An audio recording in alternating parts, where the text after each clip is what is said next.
Hi everyone and welcome. Today I'm going to do a spoiler-free review for The Bone Maker by Sarah Beth Durst.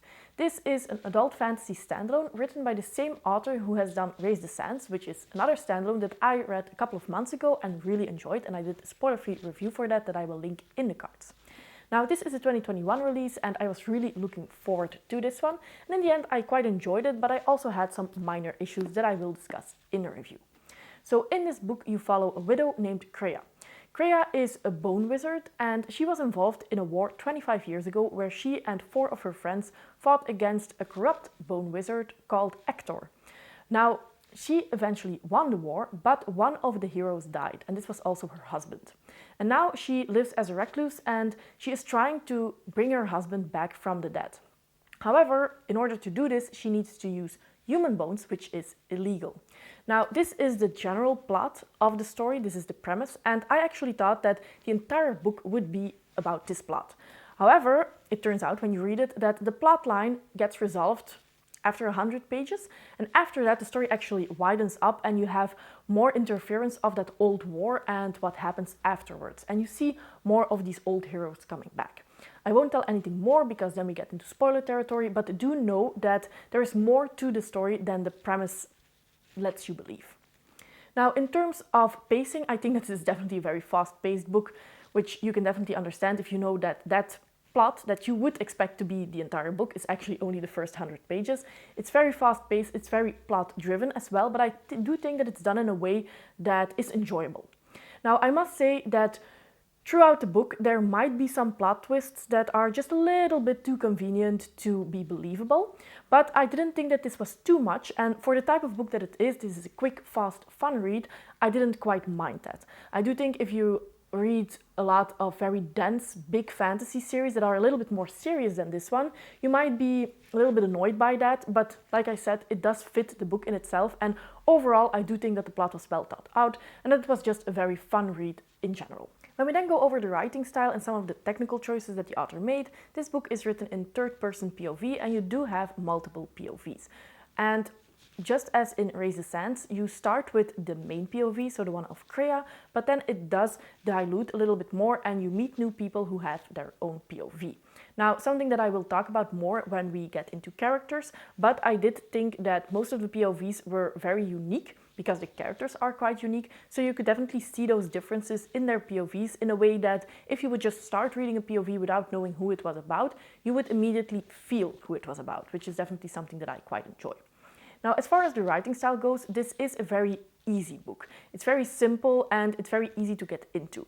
It's definitely not hard. So I would say that just like Raise the Sands, actually, this is the best type of book to get into when you're new to adult fantasy. Either you have been reading YA for a while, or maybe you have been reading other genres and you want to get into fantasy, then this one is one that I would recommend because first of all, it's a standalone, but also the writing style is quite easy.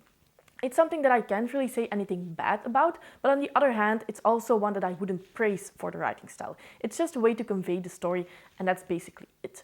Now, in terms of pacing, as I said before, it's definitely very fast-paced, and I think that there wasn't really any dull moments. I think in the middle, maybe, there was a small instance that I was starting to feel that it was losing steam, but right after that it picked up. So it was never bad enough that I felt like I was in a reading slump or that it was really too slow for what was going on.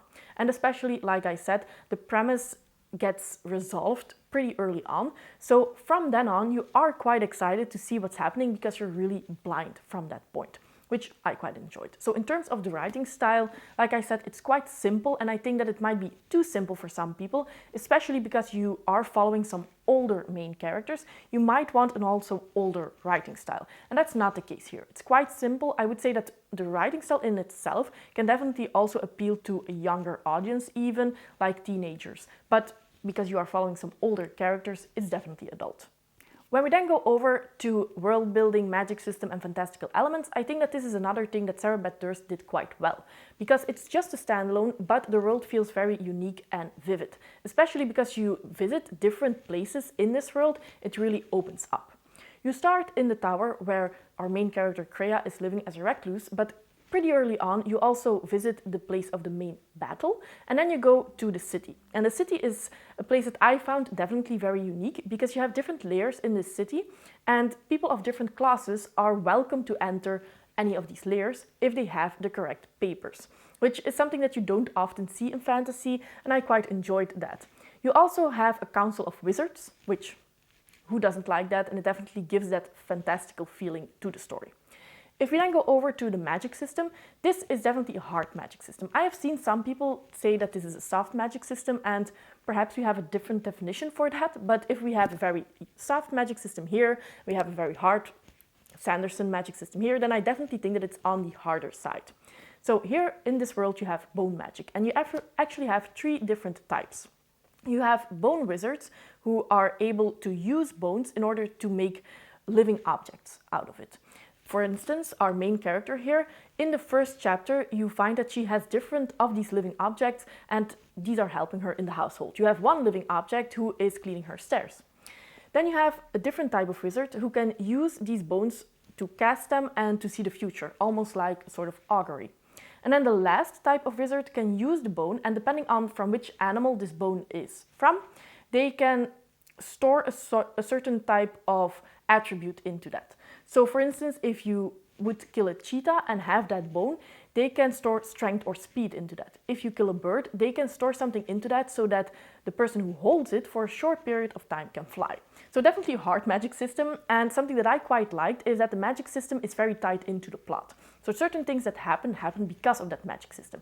And I always like when you have that connection between the two, because sometimes you have the plot, you have the magic, and there's really not a connection between the two. The plot is happening, but if there was no magic in this world, the same thing would be able to happen. And that's something that's definitely not true here.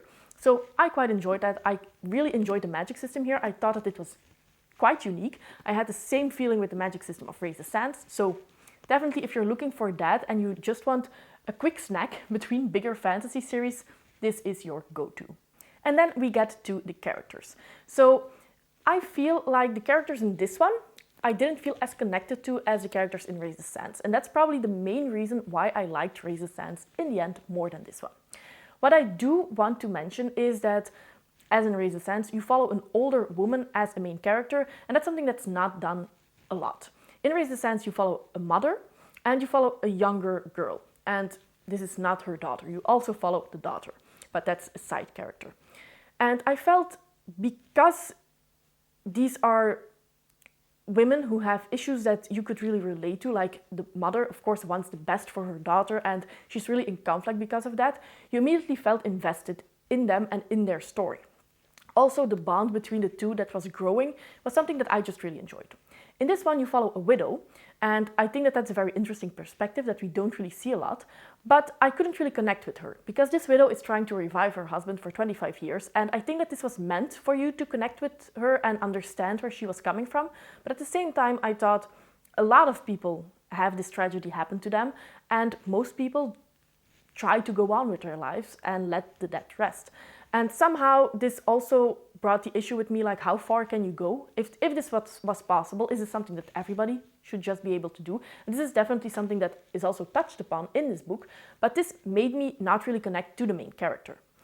Also, further along in the book, you meet one of the other heroes, and he basically suffers from PTSD because of what happened in the war. And how the other characters and the main character as well handled him and how they talked to him was something that I really didn't like, and that made me dislike the main character even more.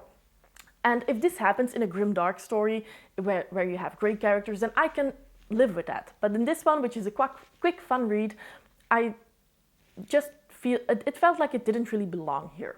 So in the end, it's not like I disliked the main character, but I didn't like her as much as the character in Raise the Sands, and I couldn't really connect with her as much. You do have a very funny, snarky character in this one. She's very sassy, like you have in Raise the Sands as well, so there are definitely similarities between the two. And I think that she was my favorite character, where in the beginning she feels pretty one-dimensional, but then as you get to know her, as you get to know more of her past, you really understand her and you come to feel connected to her. But when the secondary character is the one that you feel most connected to, I do think that there's maybe something wrong with your character development.